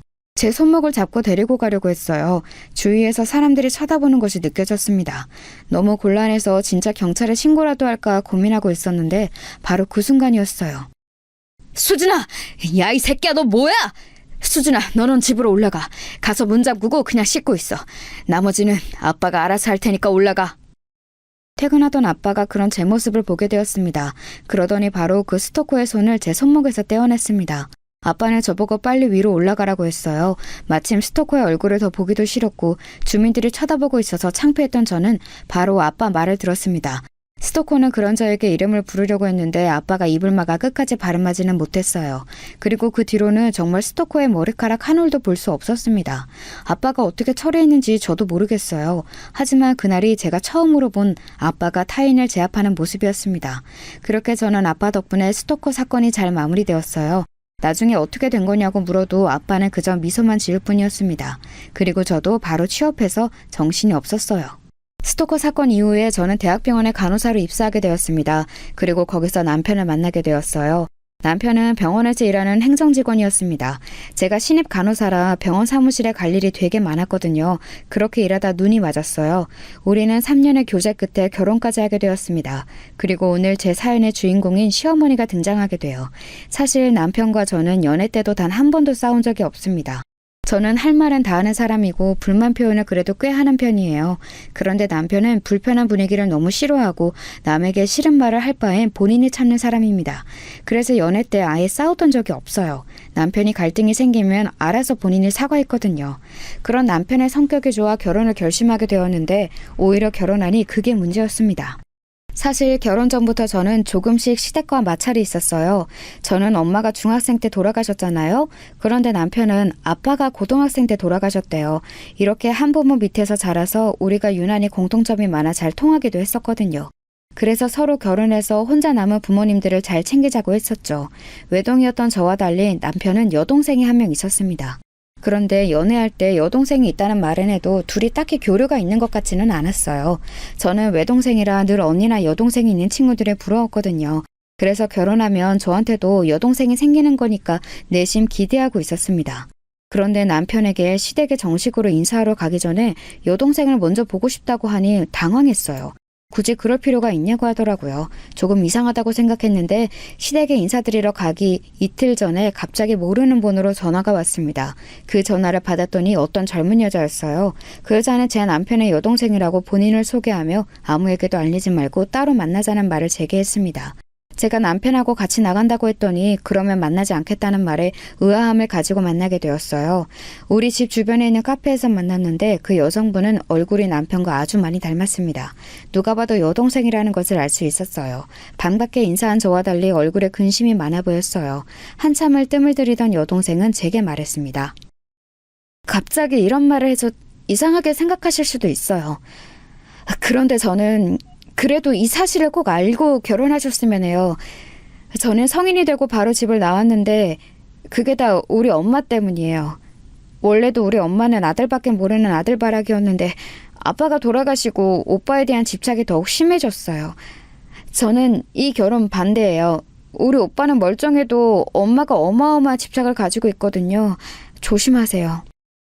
저는 그 말을 듣고 아주 놀랐어요. 시어머니 얼굴은 연애하며 몇 번 본 적이 있었거든요. 정식으로 인사하기 전이라 길에서 우연히 마주친 게 다였지만요.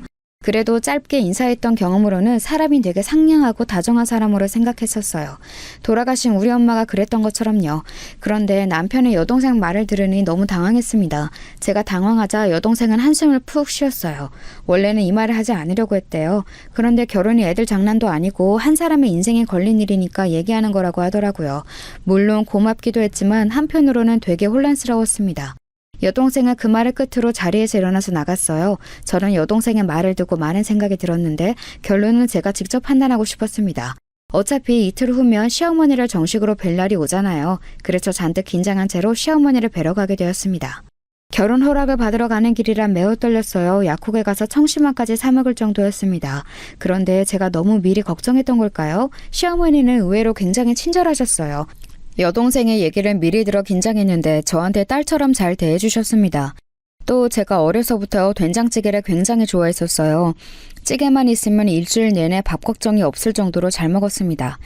남편은 이걸 저와 연애하며 이미 알고 있었어요. 남편이 미리 말했던 건지 시어머니는 본인이 된장찌개 전문가라고 요리해 주셨는데 너무 맛있더라고요. 걱정했던 것과 달리 굉장히 분위기가 좋았습니다. 그리고 남편이 우리 집으로 인사 왔는데 남편보다 오히려 우리 아빠가 더 긴장했어요. 아빠는 정육점에서 가장 상태가 좋은 고기를 직접 구워주셨습니다. 그리고 몇 가지 질문을 해보더니 흐뭇하게 웃으며 둘이 행복하게 잘 살라고 하더라고요. 양가 어른들의 허락을 받고 본격적으로 결혼 준비하게 되었습니다. 그런데 결혼 준비를 하며 조금씩 시어머니의 아들 사랑이 보였어요. 드레스를 맞추러 갈 때 남편이 갑자기 시어머니도 같이 가도 되냐고 하더라고요. 어머니가 할 일이 없어 심심하다고 하셨다며 같이 가자는 말에 저는 흔쾌히 그러자고 했습니다. 그때까지는 어머니가 저에게 잘해주셨거든요. 저는 또 친정엄마가 없으니까 시어머니라도 옆에서 같은 여자니까 잘 봐주실 줄 알았습니다. 그렇게 시어머니를 만나 같이 드레스를 입어보러 갔는데 이상하게 저에게 칭찬을 잘 안 하셨어요. 그리고 갑자기 드레스를 몇 벌 보더니 말씀하셨습니다. 세아가, 그런데 드레스가 왜 이렇게 다 화려하니? 이러면 우리 아들 얼굴이 묻힐까봐 걱정이야. 적당히 화려한 걸로 골라야 너희 부부 얼굴이 더 돋보여. 그러니까 너무 반짝거리고 풍성한 드레스는 고르지 마. 아, 네?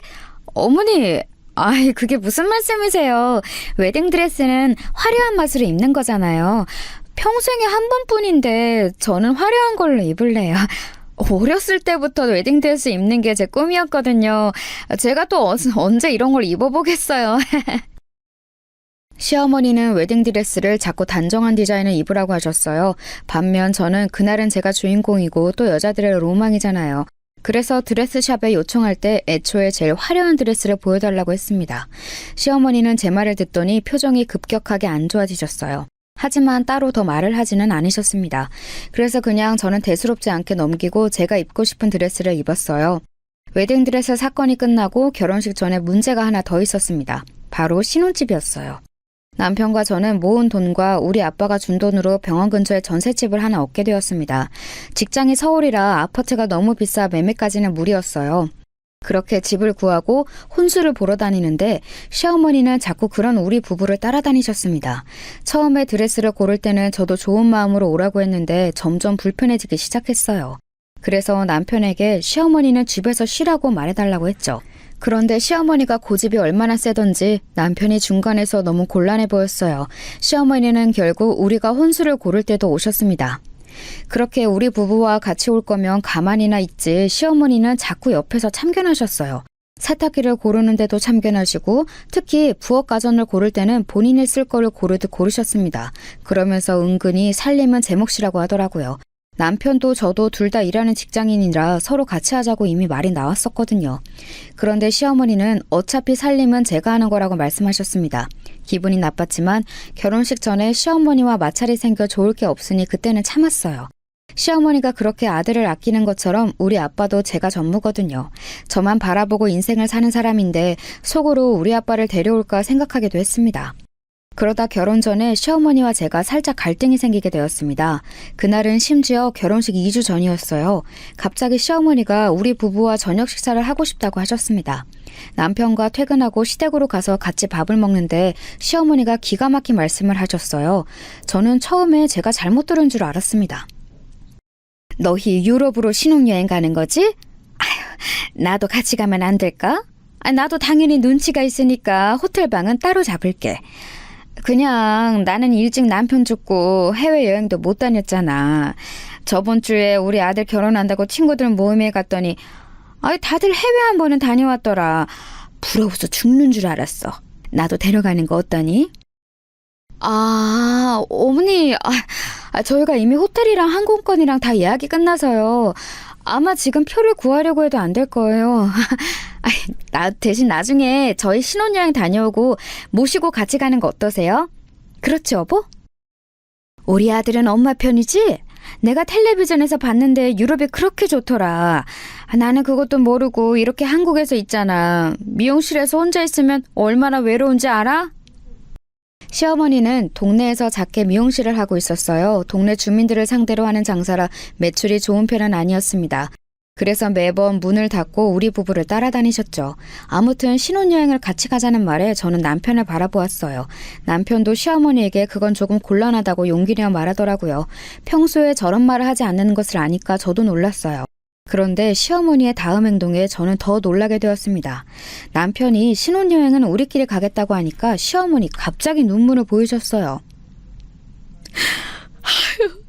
자식 키워봤자 이렇게 소용이 없어. 나 같으면 외국 한번 못 가본 자기 엄마 불쌍해서 나서서 데려가겠다. 아니, 네가 어떻게 이러니? 아들, 실망이야. 내가 너만 바라보고 산 거 너도 알잖아. 엄마한테 이러고 싶니? 아우, 너무 서운하다. 아유, 엄마, 그만해요. 우리가 여행 갔다 와서 따로 모시고 가겠다고 했잖아요. 나도 엄마가 나 힘들게 키운 거 알아요. 그러니까 너무 서운하게 생각하지 말아요. 시어머니는 울고 남편은 그런 시어머니를 달래고 저녁 식사 분위기가 아주 안 좋았습니다. 음식이 입으로 들어가는지 코로 들어가는지도 몰랐어요. 그렇게 엉망인 분위기에서 밥을 별로 먹지도 못하고 집에 왔던 기억이 나요. 제가 결혼한다고 하고 아빠는 유난히 슬퍼 보였습니다. 물론 결혼 자체는 너무 축하할 일이지만 엄마 생각이 자꾸 났나 봐요. 그날도 지친 몸으로 집에 가니 아빠가 엄마 사진을 보고 혼자 술을 마시고 계셨어요. 하필 시어머니의 엉엉 우는 모습을 보고 아빠를 보니 마음이 더 안 좋았습니다. 아빠는 그래도 씩씩하게 저를 맞아주었어요. 그러면서 밥을 먹었냐고 하더니 고기를 구워주셨습니다. 한밤중에 고기를 먹으며 아빠와 많은 얘기를 나누었어요. 아빠는 제가 언제 커서 결혼하는 건지 감회가 새롭다고 했습니다. 제가 결혼하면 아빠는 진짜 혼자가 되는 거잖아요. 아내도 죽고 엄마도 죽고 딸은 결혼하니까 얼마나 외롭겠어요. 그런데도 전혀 티를 내지 않는 모습을 보며 가슴이 아팠습니다. 결혼해서 우리 아빠에게 효도해야겠다 생각했죠. 신혼여행 사건은 남편이 중간에서 그래도 중재를 해서 그렇게 마무리가 되었어요. 실제로 2주 뒤에 떠나는 일정이라 매우 촉박해서 표가 없기도 했습니다. 그렇게 우여곡절 끝에 결국 결혼식을 올리게 되었어요. 결혼식 날에는 남편의 여동생도 참석했더라고요. 어색하게 인사하고 식을 시작했는데 시어머니는 식 처음부터 울기 시작했어요. 결혼식장에서 신부도 안 오는데 시어머니가 혼자 얼마나 울었는지 모릅니다. 사회자도 난감해 보일 정도로 시어머니는 식장이 떠나가라 우셨어요. 우리 아빠를 슬쩍 봤더니 아빠는 조금 당황한 눈치였습니다. 하객들도 웅성거리기 시작했어요. 본인의 사랑하는 아들이 결혼한다니 슬픈가 보다 생각하고 식을 마무리했습니다. 그리고 남편과 정신없이 출국해서 즐겁게 신혼여행을 하려고 했는데 첫날부터 삐거덕거리기 시작했어요. 시어머니는 도착한 우리 부부가 피곤해서 잠자는데 전화가 왔습니다. 남편이 받지 않아 제가 대신 받았는데 시어머니는 잘 도착했냐고 묻더라고요. 해외로 가는 거라 걱정되어 잠을 못 자고 있다고 하셨어요. 그래서 걱정하지 말라고 하고 다시 잠들었죠. 이때까지는 괜찮았습니다. 그런데 신혼여행을 하는 10일 내내 시어머니는 우리 부부에게 전화하셨어요. 그것도 아침, 점심, 저녁으로 하루에 3번을 하셨습니다. 신혼여행을 유럽으로 갔기 때문에 시차가 있었는데 시어머니는 한국에서 시차에 맞춰 전화하셨어요. 무엇을 보고 어떤 음식을 먹었는지 궁금하다고 하셨습니다. 남편은 초반에는 받다가 나중에는 일부러 받지 않았어요. 실제로 여행하며 길을 찾고 예약된 일정을 하느라 매우 바빴거든요. 그랬더니 남편이 받지 않으니까 이번에는 시어머니가 저에게 연락하셨어요. 저도 당연히 받지 않았습니다. 그런 상태로 하루에도 몇 번을 울리는 시어머니의 전화를 남편과 저는 일부러 피했어요. 그리고 여행이 끝나 한국에 도착했습니다.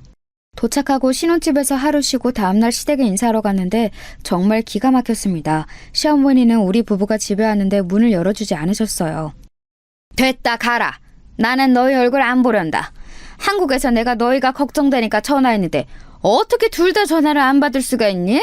그렇게 어른을 무시해도 되는 거야? 어? 그래놓고 왜 찾아와? 당장 꺼져.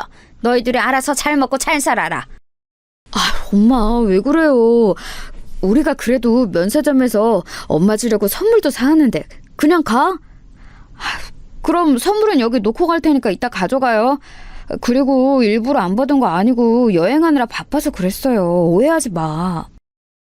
우리 아들은 그랬겠지. 엄마는 우리 아들한테 뭐라는 거 절대 아니야.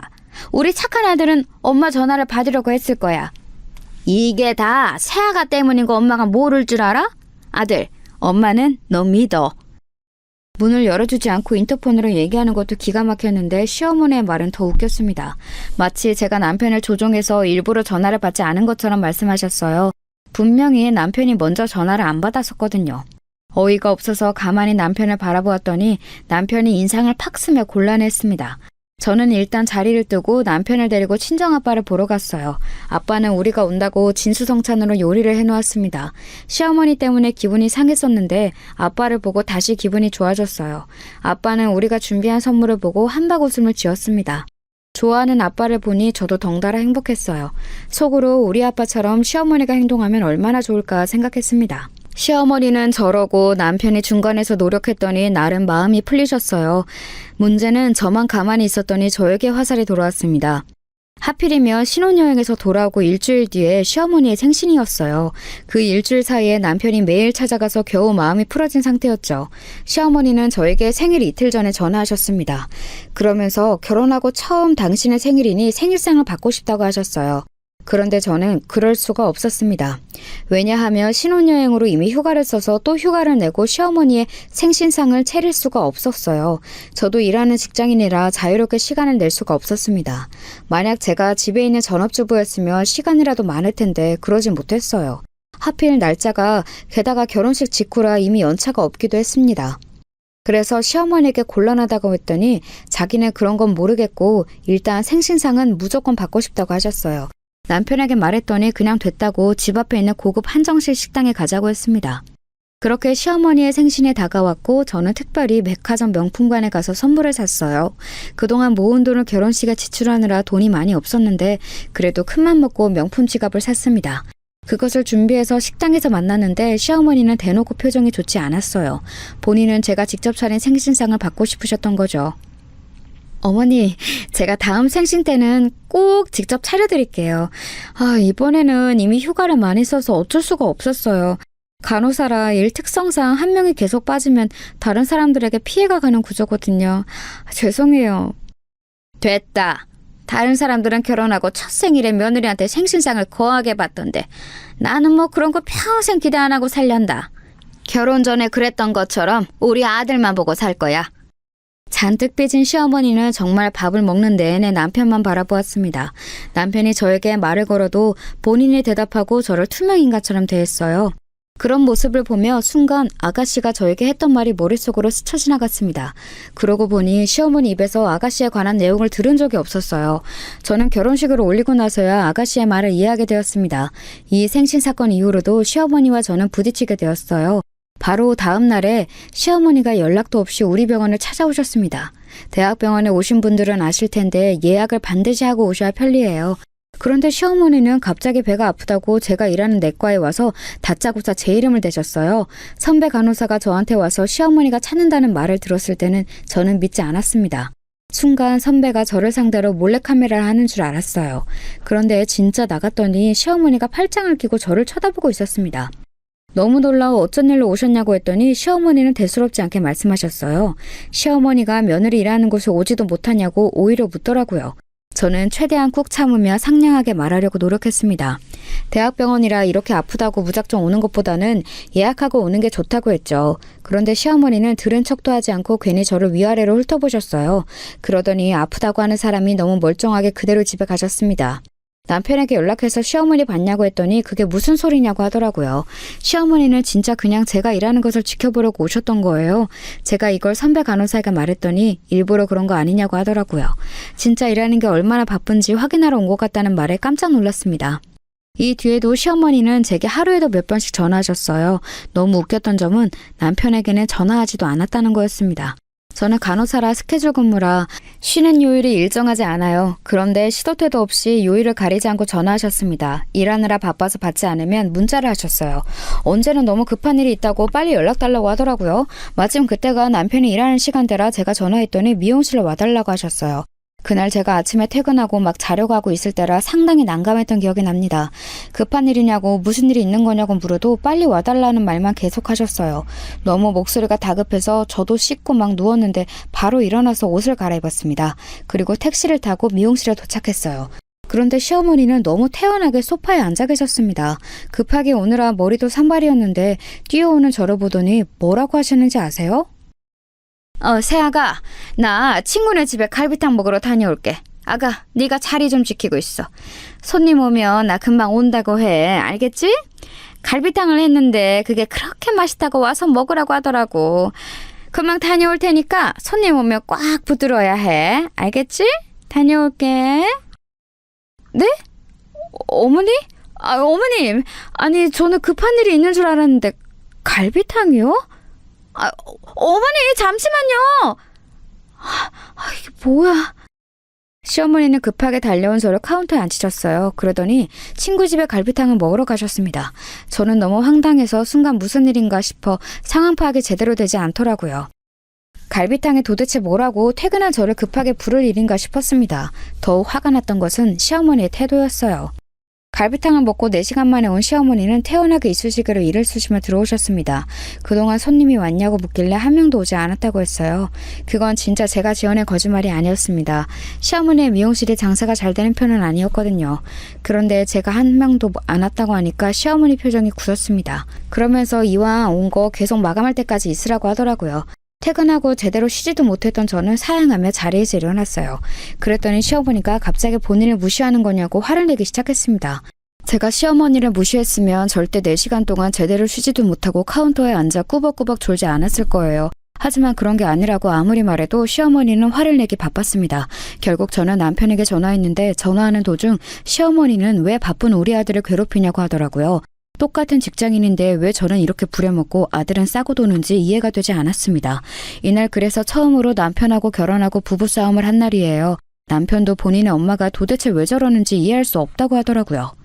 이 사건 이후로 하필 일주일 뒤가 남편의 생일이었습니다. 그래서 또 시댁에 시어머니를 보러 가게 되었어요. 이 모든 것이 결혼하고 한 달 만에 일어난 일이랍니다. 저는 사실 시댁에 너무 가기 싫었는데 시어머니가 본인 아들 생일이라고 꼭 오라고 하더라고요. 자기가 생일상을 차리겠다고 하면서 반드시 오라고 하셨어요. 그러면서 저한테는 남편과 같이 오지 말고 2시간 일찍 오라고 하셨습니다. 와서 음식 준비를 옆에서 도우라고 하셨어요. 저는 너무 가기 싫었는데 사랑하는 남편의 생일이니까 이번이 마지막이라고 생각하고 가게 되었습니다. 그리고 이날 많은 일이 발생하게 되었어요. 이날이 바로 오늘 제가 제보할 사연의 핵심 사건이 일어난 일이랍니다.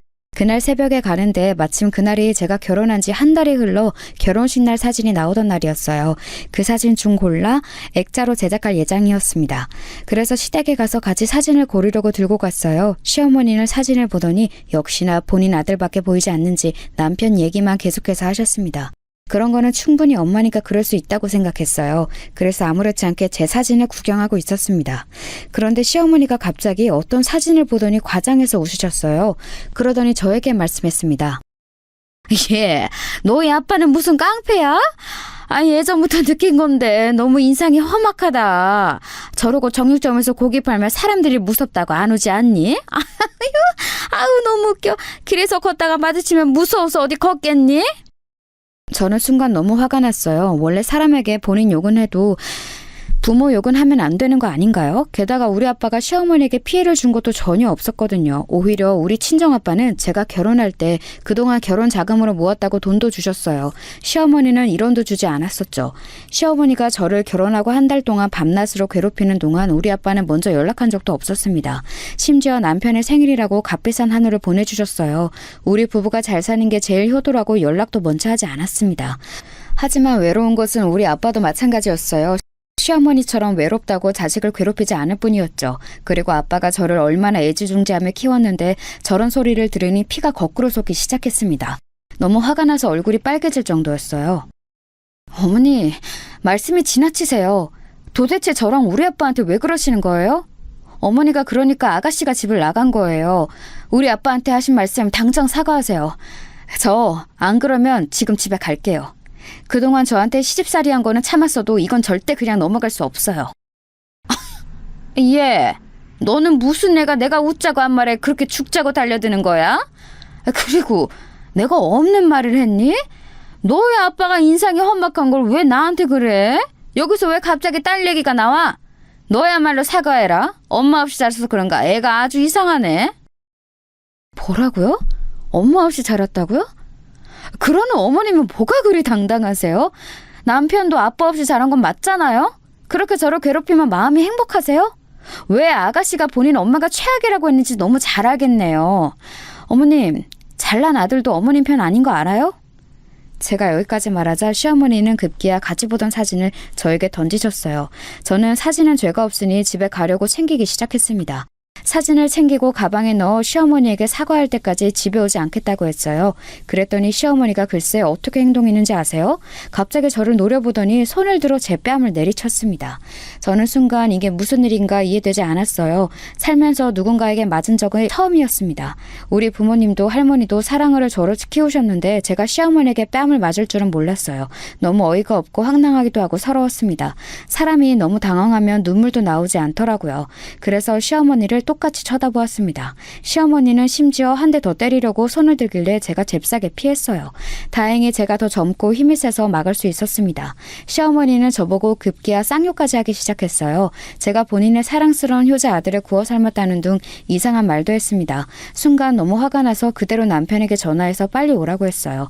남편은 마침 오는 중이라 잽싸게 시댁으로 오더라고요. 시어머니는 그때까지 저에게 욕하더니 남편을 보자 엉엉 울기 시작했습니다. 바닥에 앉아 땅을 치며 본인의 아들이 여우 같은 저에게 넘어갔다고 하늘을 원망하더라고요. 그러더니 때린 것은 본인이면서 자기가 피해자라고 제가 본인에게 막말했다고 말을 지어내기 시작했습니다. 하지만 남편은 이미 전화로 상황을 직접 귀로 들은 후였어요. 남편이 아무리 시어머니를 달래도 시어머니는 본인이 피해자라고 엉엉 울더라고요. 저는 그 모습을 더 보기가 힘들어서 그대로 시댁을 나와 친정집으로 향했습니다. 도저히 신혼집으로 갈 기분이 아니었어요. 그리고 제가 가장 사랑하는 사람의 얼굴을 보고 싶기도 했죠. 친정집에 도착하고 저는 그제야 눈물이 나왔습니다. 원래는 아무 일도 없는 것처럼 행동하려고 했어요. 그런데 아빠의 얼굴을 보니까 저절로 눈물이 흐르더라고요. 아빠는 아무것도 모르고 남편의 생일이라 열심히 본인이 거래처에 연락해서 받은 최고급 한우를 포장하고 있었습니다. 그러면서 제가 오자 심하게 좋아했어요. 환하게 웃는 아빠 얼굴을 보며 제가 울음을 터뜨리자 당황하셨습니다. 저는 원래 아빠와 그냥 즐겁게 지내고 오려고 했거든요. 그런데 저도 모르게 아빠에게 그동안 있던 일들을 터놓게 되었습니다. 원래는 아빠가 속상하니까 절대 말하지 않으려고 했어. 그런데 오늘은 너무 서러워. 나 아빠한테도 맞은 적이 없는데 왜 내가 이렇게 뺨을 맞아야 해? 아빠, 나 너무 힘들어. 살기 싫어. 이런 게 결혼이야? 엄마랑 아빠는 행복한 결혼 생활을 했었잖아. 나 진짜 너무 힘들어. 아빠는 조용히 제 말을 들어주었어요. 그저 옆에서 제 등을 계속 쓰다듬어 주셨습니다. 아빠가 침착하니까 저는 그동안 있었던 모든 일을 말할 수가 있었어요. 결혼 전에 거슬리던 것부터 신혼여행에서 있었던 일도 말했습니다. 그 뒤에 일어났던 일을 다 말하니 너무 속이 시원했어요. 그동안 아무한테 말도 못하고 혼자 끙끙 앓았는데 말하고 나니 마음이 괜찮아졌습니다. 제가 겨우 진정하고 아빠와 맛있는 밥을 먹고 있었는데 남편에게 연락이 오더라고요. 남편은 시어머니가 울다가 응급실에 갔다고 했습니다. 저는 기가 차서 말도 나오지 않았어요. 남편도 이제 너무 힘들다고 결혼한 지 몇 년이 흐른 것도 전혀 아니고 한 달인데 본인 엄마가 왜 그렇게 나오는지 이해할 수 없다고 했습니다. 저도 남편에게 시어머니 때문에 결혼하고 너무 힘들다고 했어요. 아빠는 제 앞에서 그 통화를 다 들으셨습니다. 그리고 저는 친정집에서 아주 푹 자고 일어났어요. 오랜만에 결혼하고 처음으로 마음 편하게 잔 날이었습니다. 집에 가려고 아빠에게 가겠다고 했더니 아빠가 저한테 말씀하셨어요. 수진아, 아빠가 아무리 밤새 생각해도 답은 하나야. 나는 우리 딸 괴롭히는 사람은 그 누구라도 용서 못해. 복수는 이렇게 하는 거야. 수진이 너는 그냥 가만히 있어. 아빠가 알아서 할 테니까 아무것도 하지 말고 그대로 있어. 나머지는 아빠한테 맡겨. 그게 무슨 소리야? 아빠 뭐 하려고? 할머니가 돌아가시기 전에 나한테 아빠 말리라고 했어. 아빠 무슨 생각을 하는지 모르겠는데 가서 시어머니 때리고 그러면 안 돼. 물론 시어머니는 나한테 손을 댔지만 아빠는 남자잖아. 내가 무슨 말 하는지 알지? 알아. 절대 너희 시어머니를 때리지는 않을 거야. 일단 기다려봐. 아빠한테 다 생각이 있어. 걱정하지 말고 너는 직장생활 열심히 하고 있어. 아빠는 본인을 믿으라고 호언장담했어요. 저는 아빠가 그럴 리는 없지만 혹시라도 시어머니를 때릴까 봐 걱정했습니다. 그렇게 며칠이 지나고 시어머니에게 연락이 왔습니다. 남편하고 저는 시어머니의 연락을 최대한 피하자고 해서 저는 일부러 받지 않았어요. 남편도 이제 본인 엄마를 감당하기 힘들어했습니다. 제가 전화를 받지 않자 시어머니는 일하는 병원으로 찾아오셨어요. 처음으로 찾아온 것도 아니라 그때는 놀라지도 않았습니다. 사실 어느 정도는 예상했고 또 뺨을 때리는 것은 아닌가 걱정했어요. 그런데 너무 놀라운 일이 일어났습니다. 저를 보고 화를 낼 거라고 생각했는데 시어머니는 오히려 저한테 오더니 보자마자 무릎 꿇고 빌기 시작했어요. 너무 당황한 저를 앞에 두고 시어머니는 본인이 잘못했으니까 봐달라고 하더라고요. 혹시 몰라 시어머니 얼굴과 몸을 봤는데 어디 맞은 곳은 없었습니다. 저도 도저히 영문을 몰라 왜 그러냐고 물었더니 엉엉 울며 본인이 잘못했으니 그만하라고 하셨어요. 병원이라 사람들이 워낙 많았는데 우리를 쳐다보는 시선이 많았습니다. 그래서 시어머니를 일으켜서 데리고 주차장으로 갔어요. 시어머니는 조금 진정하더니 퇴근하면 내려오라고 하더라고요. 마침 퇴근 시간이 얼마 남지 않아서 퇴근하고 내려갔더니 시어머니는 저를 데리고 본인의 미용실로 향했습니다. 저는 도대체 미용실로 왜 데려가는지 궁금했지만 잠자코 따라갔어요. 그리고 저는 미용실에 도착해서 진짜 경악을 금치 못했습니다. 왜냐하면 미용실 안에는 누가 봐도 조폭인 사람들이 가득했어요. 한두 명도 아니고 그 좁은 미용실에 깍두기 아저씨들로 차 있었습니다. 제가 입을 떡하니 벌리고 쳐다보니까 시어머니는 옆에서 저에게 말씀하셨어요. 아가, 내가 미안하다. 그러니까 저 조폭들 좀 그만 찾아오라고 해줘. 우리 가게 안 그래도 손님이 없는데 저 깍두기들 보고 손님들이 안 와. 나한테 왜 며느리 괴롭히냐고 하는데 내가 너무 미안해. 이제 다시는 안 그럴게. 응? 단골들도 떠나게 생겼어. 알고 봤더니 아빠는 예전에 알던 조폭들을 시어머니의 미용실로 데려갔던 거였어요. 웃겼던 것은 진짜 실제로 파마를 하거나 머리를 잘랐다고 해요. 경찰에 아무리 신고해도 정당하게 돈을 내고 시술했으니 처벌할 내용이 없다고 했습니다. 그냥 와서 머리를 자르려고 했던 거라고 하니까 경찰도 손을 쓸 수가 없었대요. 시어머니는 처음에는 오기로 머리를 잘랐는데 그 뒤로 매일같이 조폭들이 미용실로 왔다고 합니다. 그것도 처음에는 한두 명만 오더니 나중에는 10명씩 찾아왔다고 해요. 다들 기다리는데 자리가 없으니 미용실 밖에서 서 있기도 했다고 합니다. 그걸 지나가다 사람들이 당연히 보게 되었죠. 그래서 조폭 미용실로 소문이 났다고 해요. 그게 단 며칠 만에 일어난 일이라고 합니다. 시어머니는 그래서 자존심에 저에게 연락하지 않다가 도저히 안 될 것 같아 연락했다고 하셨어요. 저는 이게 우리 아빠가 계획한 일이라는 것을 아니 너무 웃겼습니다. 아빠는 미용실로 절대 가지 않았다고 해요. 나름 평화적 생각한 방법이 이거였던 거였죠. 저는 웃으면서 아빠에게 전화를 걸었어요. 아빠는 기다리고 있었다고 하더라고요. 마음이 풀렸냐고 묻기에 아빠 덕분에 이제 걱정 없다고 했습니다. 아빠에게 이 말하면 됐다고 했더니 알겠다고 하고 끊었어요. 그리고 안에 있던 조폭 중 한 명이 전화를 받더니 다들 데리고 사라졌습니다. 조폭들이 미용실을 나가자 시어머니는 그제야 한숨을 돌리셨어요. 저에게 조용히 그동안 미안했다고 하셨습니다. 이 뒤로는 실제로 시어머니는 저에게 먼저 연락한 적이 한 번도 없어요. 그냥 그래서 지금은 서로 명절이나 생신 때만 연락하고 지내고 있습니다. 몇 번 안 보니까 시어머니와 사이도 나름 괜찮아졌어요. 남편은 나중에 이 얘기를 듣더니 본인이 나서서 웃더라고요. 직접적으로 물건을 부순 것도 아니고 때린 것도 아니고 오히려 시어머니의 집착에서 벗어날 수 있으니 다행이었던 거죠. 나중에 남편에게 듣기로는 남편도 시어머니 때문에 그동안 힘들었다고 해요. 시어머니가 너무 아들에게 집착이 심하니 결혼해서 독립하고 싶었다고 했습니다. 우리 친정아빠는 여전히 저만 바라보고 있으세요.